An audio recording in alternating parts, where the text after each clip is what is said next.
ചില നാളുകളായിട്ട് പ്രാർത്ഥനയ്ക്കും പോകുന്നില്ല, ഒരു കൂട്ടായ്മയിലും പങ്കെടുക്കാറില്ല.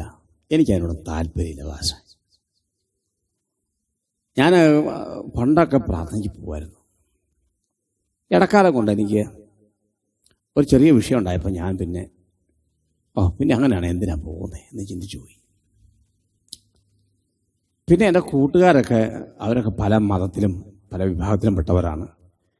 ഞാനിങ്ങനെ കയ്യടി കൂട്ടുന്ന ആൾക്കാരുടെ കൂടെ പോകുന്നു എന്ന് കാണുമ്പോൾ ഒരു പക്ഷെ കളിയാക്കിയാലോ, അതുകൊണ്ട് പിന്നെ ഞാൻ പോക്ക് നിർത്തി.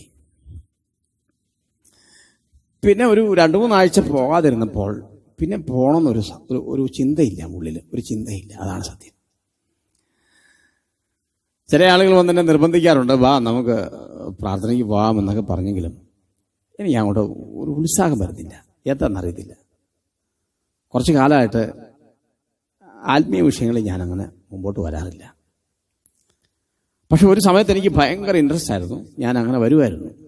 എവിടെ പാട്ടുണ്ടോ പ്രാർത്ഥനയുണ്ടോ അവിടെയൊക്കെ ഞാൻ ഓടിയെത്തുമായിരുന്നു. എൻ്റെ കായിക ബലം കൊണ്ട് എനിക്ക് ചെയ്തു കൊടുക്കാൻ പറ്റുന്ന എല്ലാ കാര്യത്തിലും ഞാൻ ഇടപെടുകയും പണം മുടക്കാൻ പറ്റുന്നിടത്ത് പണം മുടക്കുകയും ഒക്കെ ഞാൻ ചെയ്യുമായിരുന്നു. പക്ഷേ എന്തോ നടത്തില്ല. ഇടക്കാലം കൊണ്ട് അങ്ങനൊരു ഉത്സാഹം എനിക്കിപ്പം വരുന്നില്ല. വാസേ എന്നാ പറ്റിയെന്നറിയുന്നില്ല.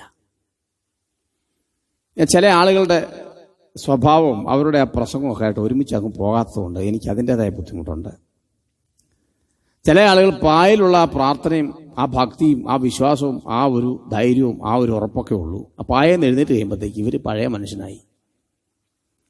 ചില ആളുകളുടെ വായിലെ വർത്തമാനം കേൾക്കുമ്പോൾ എന്തിനാണ് ആ ഗ്രൂപ്പിലോട്ട് പോയിരിക്കുന്നതെന്ന് തോന്നിപ്പോയിട്ടുണ്ട്. പക്ഷേ എന്തോ ഒരു ഇൻട്രസ്റ്റ് ഇല്ല. ഈ ഒരു കാര്യത്തിന് പറയുന്ന വാക്കാണ് പിന്മാറ്റം എന്ന്. ആക്റ്റീവായിട്ട് കർത്താവിന് വേണ്ടി നിന്ന ആളുകളാണ്. എന്ത് കാര്യത്തിന് എപ്പം വിളിച്ചാൽ ഓടിയെത്തും ദൈവിക വിഷയങ്ങളിൽ.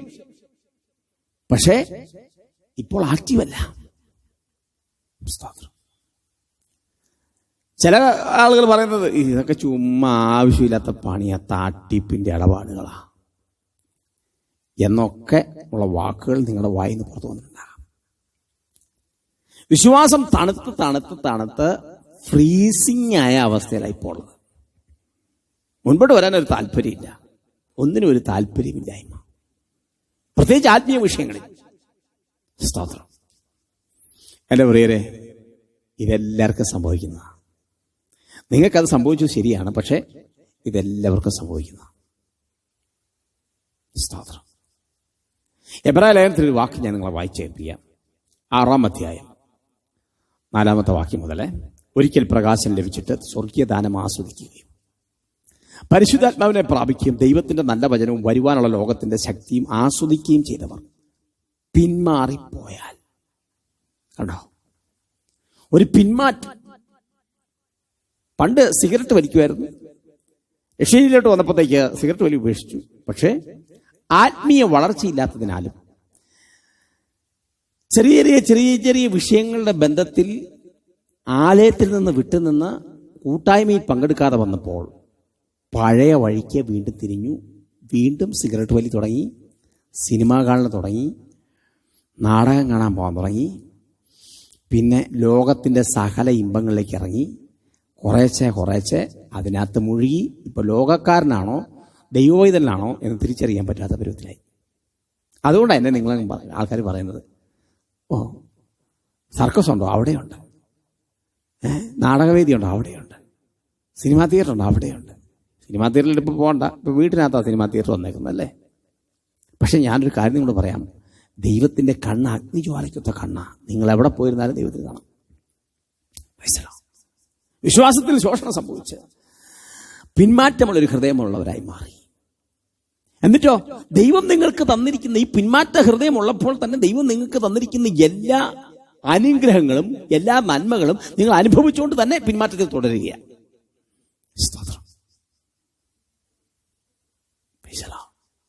ഇനി അതിൻ്റെ ഡേഞ്ചറസിനും കൂടെ ഞാൻ പറഞ്ഞ് അവസാനിപ്പിക്കാം.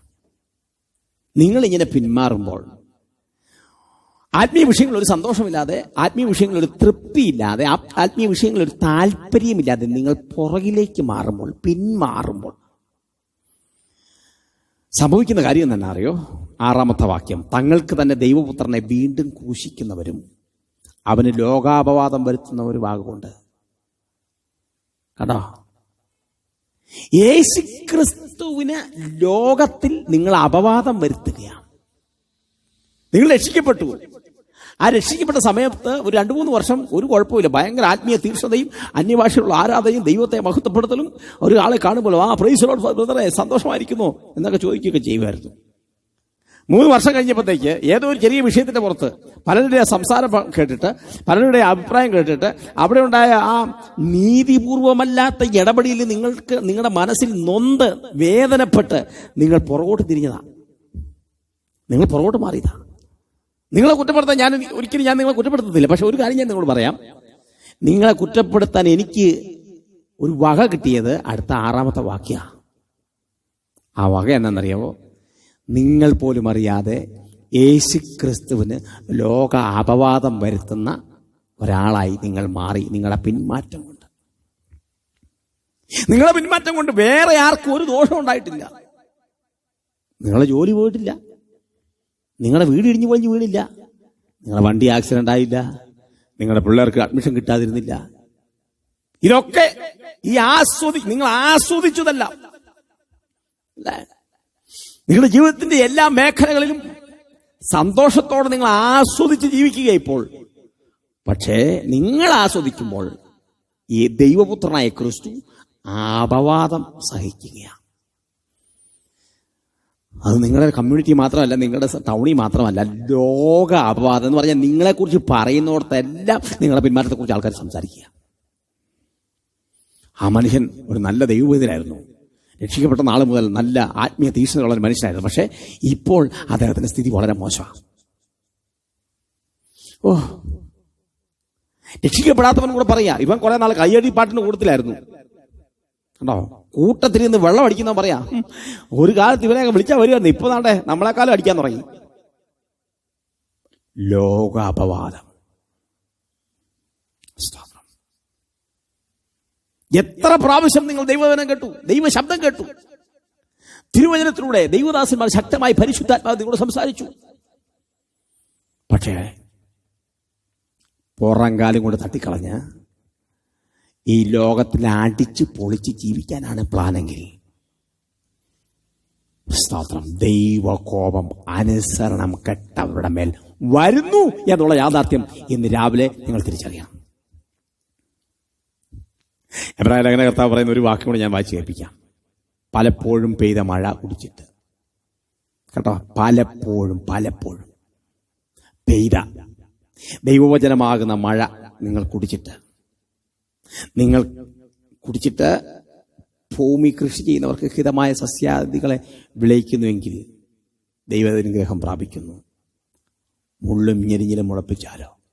കണ്ടോ, പല പ്രാവശ്യം ദൈവത്തിന്റെ വചനം കേട്ടിട്ടും ഹൃദയത്തിൽ ഹൃദയ കാഠിന്യം കൊണ്ട് മടങ്ങി വരാൻ മനസ്സില്ലാതെ പുറംതിരിഞ്ഞ് നിൽക്കുന്ന വ്യക്തി ആകുക മാത്രമല്ല, മുളപ്പിച്ചത് മുള്ളിഞ്ഞെരിഞ്ഞലുവാ. സ്തോത്രം. ആമേൻ. എത്ര ഭയങ്കരമെന്നറിയാം. അവസാനം ചുട്ടുകളയുക അത്രയെന്ന് എഴുതിയേക്കുന്നു. അയ്യോ, 8-ാമത്തെ വാക്യം, ചുട്ടുകളക എത്രയാ അതിന്റെ അവസാനം. തീപ്പൊയ്കയിൽ തള്ളിയിടും. ചുട്ടുകളയാൻ, ചുടാൻ. സ്തോത്രം. ആ വാക്കൊക്കെ ഭയങ്കര കേട്ടോ. അല്പം പോലും എന്തോ കണ്ണി ചോരയില്ലാത്ത പോലും ആ വാക്ക് ഉപയോഗിക്കില്ല. കണ്ണി ചോരയില്ലാത്ത പോലും കത്തിച്ച് കളയുക എന്നൊക്കെ പറയാറുള്ളൂ. പക്ഷെ ചുടു എന്ന് പറയുന്നാൽ എന്നാ ഭയങ്കര. ഈ രാവിലെ സമയം പിന്മാറ്റ ഹൃദയം നിങ്ങളുടെ ഹൃദയത്തിലുണ്ടാകരുത്. മടങ്ങി വരാം. നിങ്ങൾ മടങ്ങി വന്നാൽ കർത്താവ് 2 കൈ നീട്ടി നിങ്ങളെ സ്നേഹിക്കും, നിങ്ങളെ ചേർത്ത് പിടിക്കും. ഈ രാവിലെ സമയം ഒന്ന് മടങ്ങി വരാൻ മനസ്സുണ്ടോ? അവരെന്തെങ്കിലും പറഞ്ഞെന്ന് വിചാരിച്ച് നിങ്ങൾ പണങ്ങി പോണ്ട. സാരമില്ലെന്നേ, എല്ലാവർക്കും ഈ വീഴ്ച ഉണ്ടാകാം. ദൈവം നിങ്ങൾക്ക് ചെയ്ത നന്മയൊന്ന് ഓർത്തേ. നിങ്ങൾ ആസ്വദിച്ച് ജീവിക്കല്ലേ. ഇപ്പോൾ ആസ്വാദന ജീവിതത്തിന് ഒരു പൂർണ്ണ വിരാമം വരാൻ നിമിഷ നേരം മതി. സ്തോത്രം. ഈ രാവിലെ സമയം ദൈവത്തിൻ്റെ സന്നിധിയിലേക്ക് ഒന്ന് വന്നേ. കർത്താവേ, ഞാൻ മടങ്ങി വരിക. ഞാൻ വീണ്ടും വീട് വലി തുടങ്ങി, വള്ളവടി തുടങ്ങി. അതല്ല, ഞാൻ നിർത്തുക. കർത്താവേ, നീ എന്നെ കാണുമെന്ന് ഞാൻ വിശ്വസിക്കുന്നു. ഞാൻ എവിടെ പോയാലും അങ്ങയുടെ സാന്നിധ്യം എന്നോട് കൂടെ ഉണ്ടെന്ന് ഞാൻ വിശ്വസിക്കുകയാണ്. കർത്താവേ, എന്നെ ഒന്ന് സഹായിക്കണമേ. നമുക്കൊരുമിച്ച് പ്രാർത്ഥിക്കാം. ഞാൻ നിങ്ങൾക്ക് കൂടി പ്രാർത്ഥിക്കാൻ പോകും കേട്ടോ. നിങ്ങളെല്ലാവരും പിന്മാറ്റക്കാരെന്ന് കുറ്റപ്പെടുത്തിയെങ്കിലും അതിൽ തുടരാതിരിക്കാമെങ്കിൽ ഞാൻ നിങ്ങൾക്ക് വേണ്ടി പ്രാർത്ഥിക്കാം. ഇനി തുടരരുത്, പ്രാർത്ഥിക്കാം. നല്ല ദൈവമേ, സ്വർഗ്ഗസ്ഥ പിതാവേ, അവിടുത്തെ പുത്രൻ രക്ഷിതാവായ യേശു ക്രിസ്തുവിന്റെ നാമത്തിൽ ഈ വാത്സല്യമുള്ള സഹോദരൻ സഹോദരിക്ക് വേണ്ടി ഞാൻ പ്രാർത്ഥിക്കുന്നു. കർത്താവേ, ദൈവമേ, ദീർഘവർഷങ്ങൾ ദൈവത്തെ അറിഞ്ഞു, അന്യഭാഷയിൽ ആരാധിച്ചു, സ്നാനപ്പെട്ടു, ദൈവകൃപയിൽ നിറഞ്ഞു ജീവിച്ചു. പക്ഷേ എവിടെയോ വെച്ച് വഴിതെറ്റിപ്പോയി. എവിടെയോ വെച്ച് കർത്താവെ അല്പാൽപമായി കർത്താവിനോട് അകലം പാലിച്ച് അവസാനം ഇപ്പോൾ ദീർഘദൂരത്തിലായി. ഈ പ്രിയപ്പെട്ടവൻ്റെ ഹൃദയത്തെ ദൈവമേ, ആ പ്രശ്നം വല്ലാതെ വേദനിപ്പിച്ചു എന്ന് ഞാൻ കരുതുകയാണ്. ആ വ്യക്തിയെ കർത്താവെ ഏതെങ്കിലും പഴയ സംഭവങ്ങളാകാം സുവിശേഷത്തിലേക്ക് അല്ലെങ്കിൽ ദൈവസന്നിധിയിലേക്ക് മടക്കി വരാൻ കഴിയാതെ ഹൃദയകാഠിന്യമായി ഉള്ളിലിരിക്കുന്നത്. ഈ സമയം അവരുടെ ഹൃദയത്തിനകത്തൊരു സമാധാനവും സാന്ത്വനം നൽകണമേ. കർത്താവ് സഹായിക്കണമേ, ബലപ്പെടുത്തണമേ, കൃപ ചെയ്യണമേ, കരുണ കാണിക്കണമേ. കർത്താവെ, ഈ വാത്സല്യം പ്രിയപ്പെടാൻ വേണ്ടി പ്രാർത്ഥിക്കുന്നു. യേശുവിൻ്റെ നാമത്തിൽ കർത്താവ് അവരെ ഹൃദയത്തിന് സമാധാനം നൽകണമെന്ന് പ്രാർത്ഥിക്കുന്നു. കർത്താവ് ചെയ്യുന്നവർ നന്ദിയുള്ള സ്തോത്രം. ഞാൻ ഹൃദയം തുറന്ന് ഈ പ്രിയപ്പെട്ടവനെ അനുഗ്രഹിച്ച് പ്രാർത്ഥിക്കുകയാണ്. അടുത്ത ആഴ്ച തന്നെ കൂടി വരാൻ പറ്റുന്ന എവിടെയാണോ ഗവൺമെൻറ് നിയമപ്രകാരം എപ്പോൾ കൂടി വരാൻ പറ്റുമോ ആ സമയത്ത് ദൈവസന്നിധി വന്ന് മുഴങ്കാലിൽ നിന്ന് ഹൃദയനെറുക്കത്തോടെ കണ്ണുനീരൊഴുക്കി ദൈവസന്നിധി ഒന്ന് പ്രാർത്ഥിക്കാൻ ഈ പ്രിയപ്പെട്ടവരെ കർത്താവ് സഹായിക്കണമേ. പ്രാർത്ഥനയുടെ നന്ദി യേശുവിനാമത്തിൽ തന്നെ, ആമേൻ. പ്രിയരെ, മറക്കരുത്, നിങ്ങൾ പിന്മാറിപ്പോയി എന്ന ആളുകൾ പറയുന്നത്, പക്ഷേ നിങ്ങൾ മുന്നോട്ട് വന്നത് അവരാരും അറിഞ്ഞിട്ടില്ല. അതാ സത്യം. ഇന്ന് നിങ്ങൾ മുമ്പ് വന്നു, ഞാൻ വിശ്വസിക്കുന്നു. ദൈവത്തിൻ്റെ സന്നിധിയിലേക്കാണ് വരുന്നത്. നമ്മൾ മനുഷ്യൻ്റെ മുഖത്ത് നോക്കാനല്ല, ദൈവത്തിൻ്റെ മുഖത്ത് നോക്കാൻ. അതിനെ ദൈവം നിങ്ങളെ സമൃദ്ധിയായിട്ട് അനുഗ്രഹിക്കട്ടെ.